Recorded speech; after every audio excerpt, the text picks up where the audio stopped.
Hi guys, it's Andy, and today we'll be talking about the film The Trial of the Chicago 7.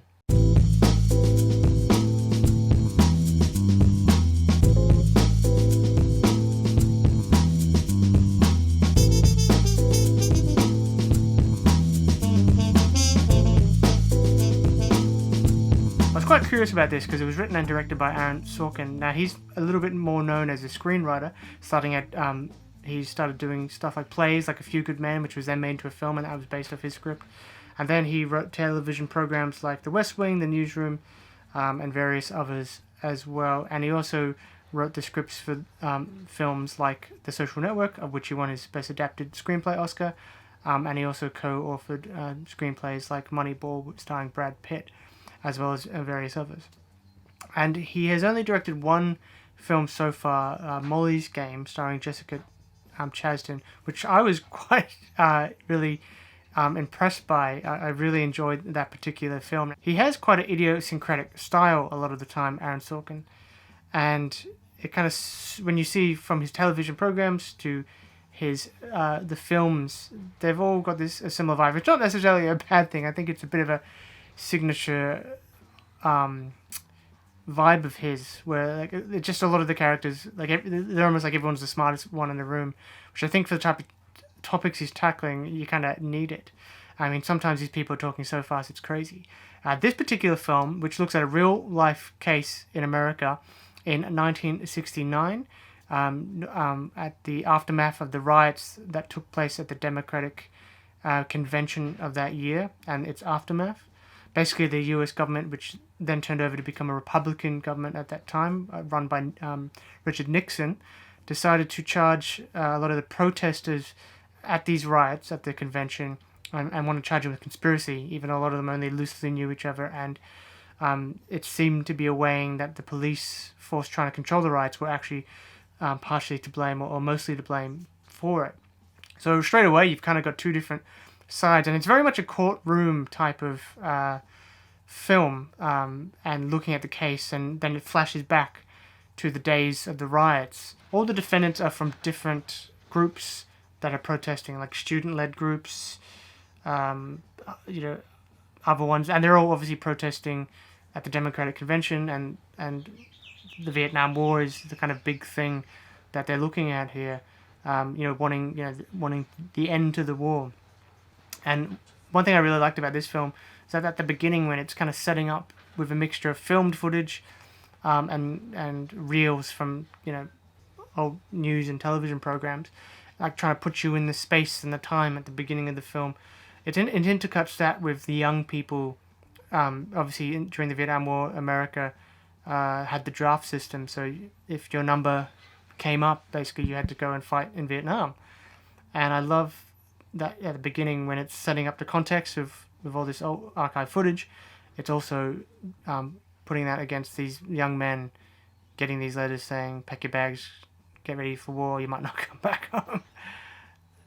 And it always comes back, some of the protesters always tries to remind everyone while this court case is going on that that's why they were protesting in the first place, that to end the war and end American lives, young lives, being taken away in a conflict that didn't really need to happen. And obviously that brings to mind Iraq, Afghanistan, war on terror.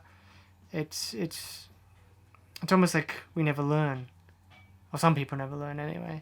And I believe it's not exactly entirely factual in terms of things like order of events, and it has been dramatized, but I think you get that with these kind of films. And I think with something like Aaron Sorkin, who kind of wears his influences and his leanings, I should say, on his sleeve. I think that's just the way these kind of things work. I think, that's why you always say these things are based on a true story to a certain extent.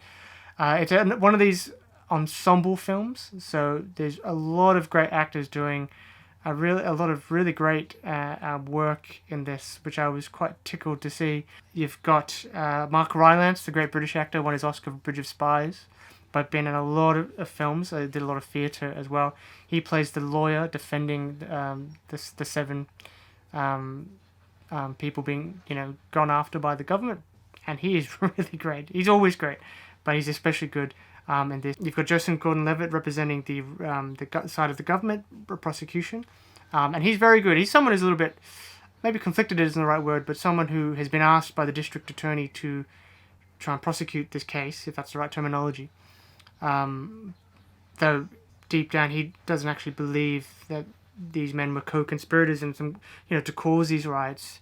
But he's been tasked by that. That's his job, I guess, to a certain extent. He could have said no, but and I quite like his acting because he's a conservative lawyer, prosecutor, and stuff. But I think he still believes in the idea of law and due process, which is someone like, say, the judge in this case, played by the always great Frank Langella, who is someone who maybe has been in the job for a bit too long, and due process is something that doesn't come into his thinking, because some of and I had to read up on the real story of it later, some of the rulings that this judge makes is just so unfair and so unlawful that you wonder how he even got to his role as being such a judge in the first place, if he just kind of makes it up as he goes along, which makes you then question, which I think this film is really good at doing, like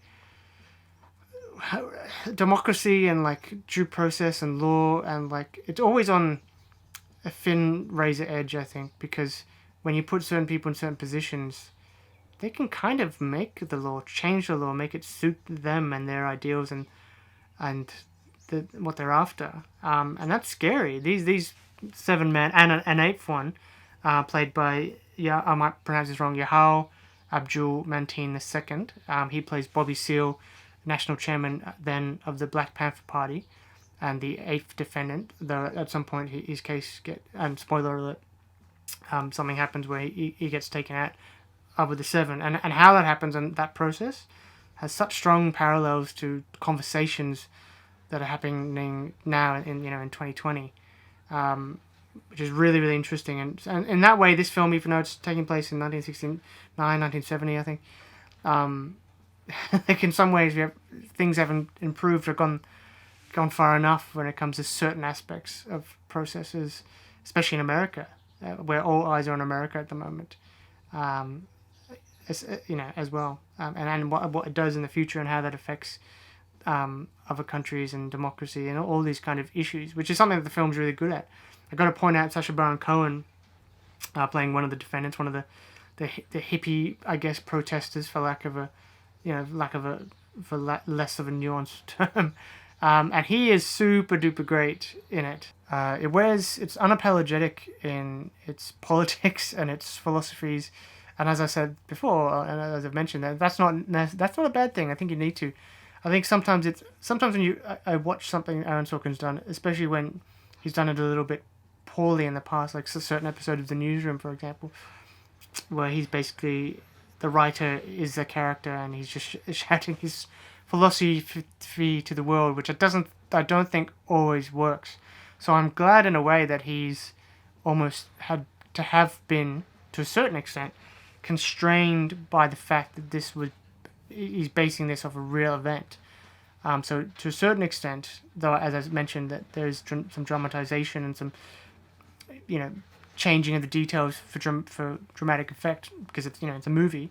I think that's kind of helped with his writing, because it's made him have to kind of, if he wants to get a certain message out or way of looking at things, he kind of has to do it within the context of that story. And what a story it was! Like, it just makes me think in this day and age, things like democracy, things like freedom or the right to fairness is all subjective depending on who the gatekeepers are of institutions.